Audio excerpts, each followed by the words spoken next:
Good morning, children. I hope you are doing good. And let's continue the chapter networking. And today we are going to discuss about the internet protocols. Okay, so let's start. Internet protocols. In information technology, a protocol is the special set of rules that two or more machines on a network follow to communicate with each other. Okay, are you getting? A protocol means a set of rules that two or more machines on a network follow to communicate with each other. Okay. A protocol defines how computers identify one another on a network. Okay. A protocol it defines that how computers identify one another on a network. A protocol is needed every time we want to perform any task on a computer. Okay, a protocol is needed every time we want to perform any kind of task on a network. Okay, it may be transforming data or taking a printout on a network printer or accessing the central database.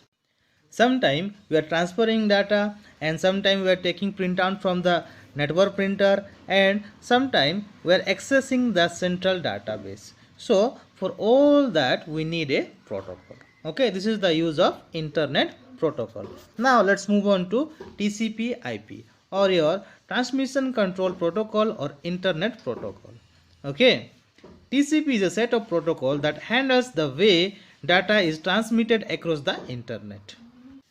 It is used for the handle the way so that we can transfer the data or transmit the data across the internet. It has two main components. First is TCP and second is your IP. Now let's see what is TCP. TCP breaks the data into small segments called your packets. Okay, TCP is responsible for verifying the correct delivery of these data packets from the client to server and then at the destination. When it will reach to the destination, it will reassemble the packets into the original form. Okay, data can be lost in the intermediate network. So TCP added support to the detected error or loss of data. Getting? For this purpose we are using TCP. Now let's see about the internet protocol or your IP. IP is responsible for assigning addresses to the packets and enable the network to read the addresses and forwarded the packets to the destination. Why we are using the IP? It is responsible for assigning addresses to the packets so that it can be reached to the destination. Okay, through the network. That is the work of your IP. Okay. Now let's see about the IMAP. IMAP means Internet Message Access Protocol. Okay. IMAP can be thought as a remote file server. Okay. It can be thought as a remote file server. IMAP allows you to access your email messages wherever you are. Okay. What we are getting through IMAP, it allows us to access your email messages wherever you are. Okay, basically email messages are stored on servers. Wherever you check your inbox, your email client server contact the server to connect you with your messages. Okay, through the client server you are getting the messages. Now when you read an email message using IMAP, you aren't actually downloading or storing it on your computer. Okay, when you are reading any mail, okay, using IMAP, you are not storing that one actually in your or downloading in your computer. Instead of you are reading it of the server, you are reading from the server. Getting? This is about your IMAP or your internet message access protocol. Now let's see about the HTTP, hypertext transfer protocol. Hypertext transfer protocol. HTTP is a set of rules or protocols that governs the transfer of hypertext between two or more computers. It is a set of rules or protocol that governs the transfer of hypertext, okay, between two or more computers. It will guide or governs the protocols, okay, which help us to transfer the hypertext between two or more computers. Hypertext is the highlighted text on a web page that activates a link to another hypertext document or a file. Okay, it is a highlighted text on a web page that activates a link to another hypertext document or a file. Already we learned this HTTP last year, right? I told you everything about the HTTP, how we will create this one and how it is executed.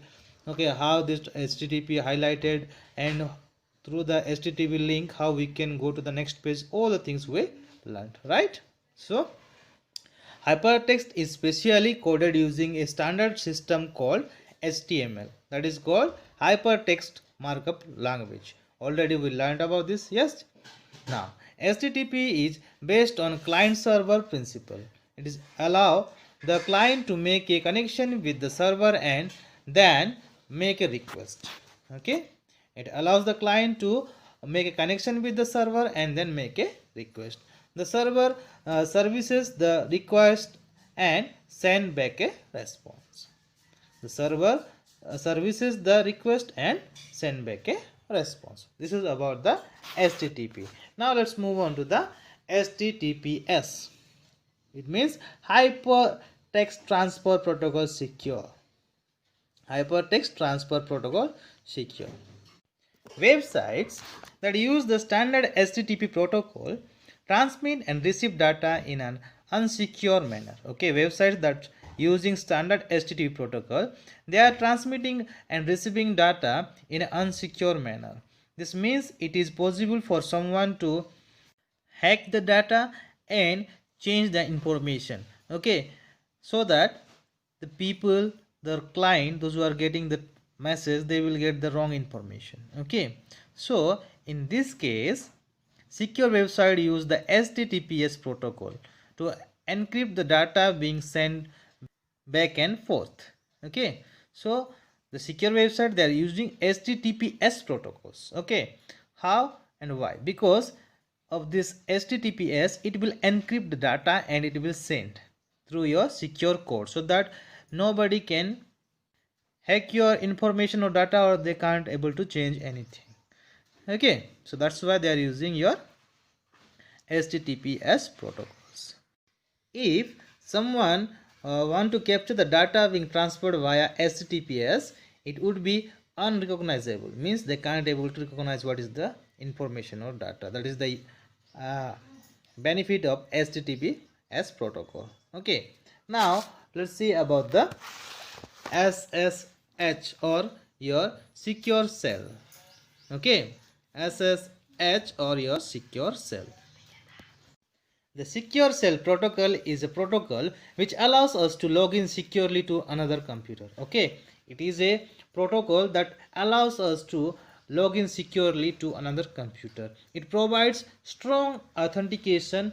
Okay, we will get a strong authority, and it provides or it protects the communication security and integrity with strong encryption. Okay, even it protects the communication which is made securely and integrately with the strong encryption. It is secure alternative to the non-protected login protocols such as your telnet and insecure file transfer methods such as your FTP. So it is a secure alternative to the non-protected login protocols like your telnet and insecure file transfer methods like your FTP.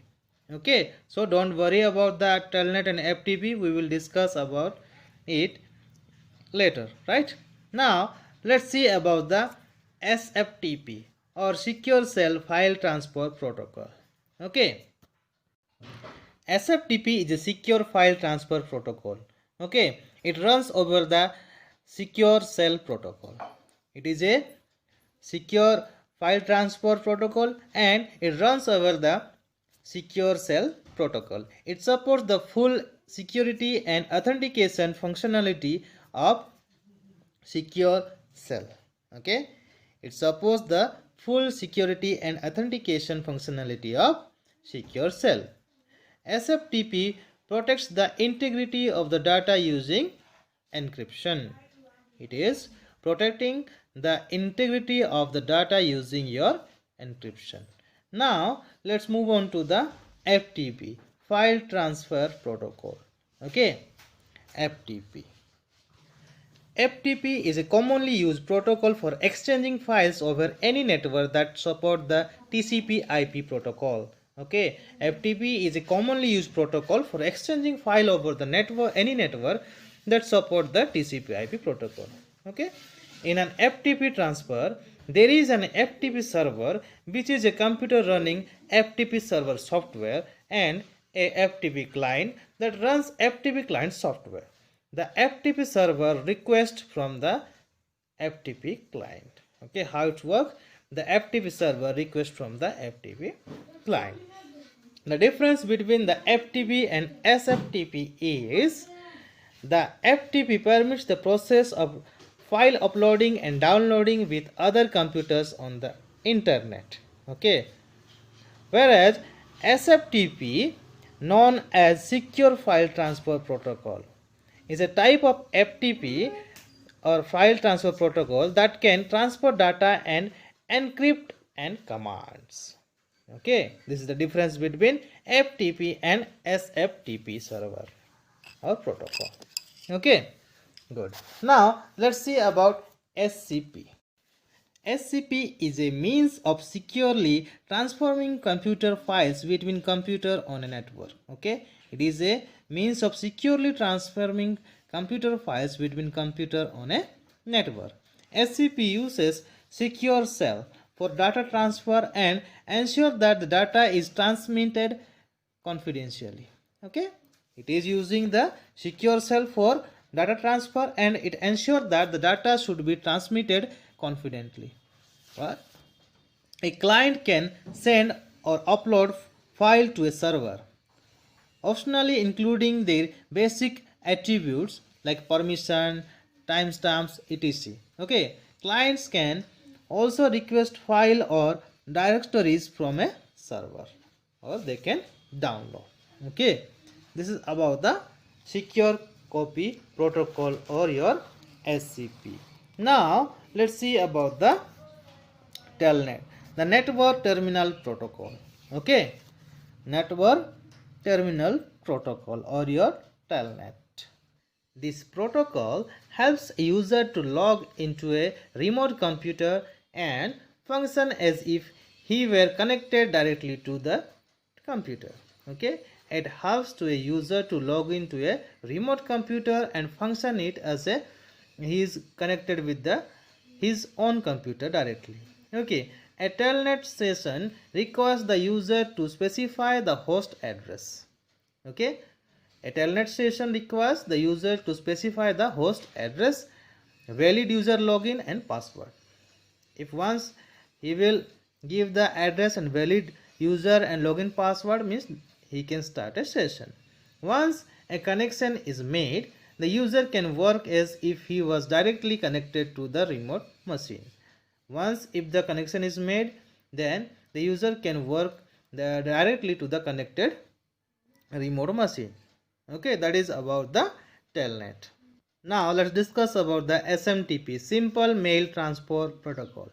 Simple Mail Transfer Protocol. SMTP is a communication protocol for mail servers to transmit email over the internet. Why we are using this SMTP? To transmit the email over the internet using a process called store and forward. Okay, using a process of store and forward. SMTP moves your email across networks.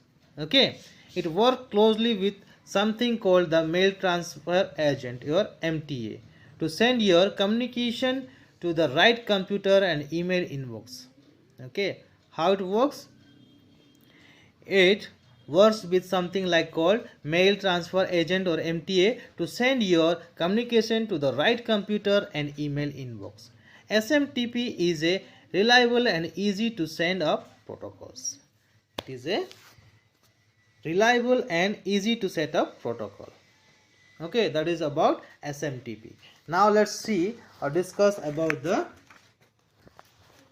PPP or your point-to-point protocol. Let's discuss about the PPP, point-to-point protocol. It is a protocol for direct communication between two computers, typically a personal computer connected by phone line to a server. Okay, it is a protocol for direct communication between two computers, typically a personal computer connected by phone line to a server. Most internet service providers like your ISPs use PPP for your customer dial-up across to the internet. Okay, most of the internet service provider, they are using point-to-point protocol for customer dial-up across to the internet. Okay, point-to-point protocol is sometimes considered as member of the TCP/IP suite of protocols. Okay, sometimes it is considered as the member of TCP/IP protocols.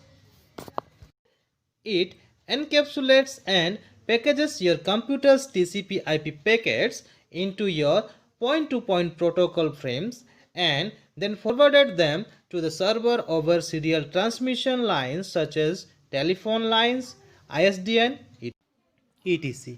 Okay, so basically what it is doing, it is simply encapsulating the packages of your computer TCP/IP packets into your PPP frames, and then it is forwarding them into your serial transmission lines such as your telephone lines or ISDN, etc. Okay, it supports various authentication schemes such as your password authentication protocol, your PAP, and challenge handshake authentication protocol, your CHAP. Okay, this is about your point-to-point protocol. So here we concluded your chapter. So please go through it and complete the exercise. Okay. So what are the things we learned today about the internet protocol? TCP/IP, then your POP3, then your IMAP, then your HTTP, then your secure shell, then your secure file transmission protocol, then your FTP or file transmission protocol, then your SCP secure copy protocol, then your telnet, then your SMTP, then your point-to-point protocol. Okay. So here your chapter is completed. Now please go through the exercises and complete it. Okay, and write down on your notebooks. Okay, till then, take care.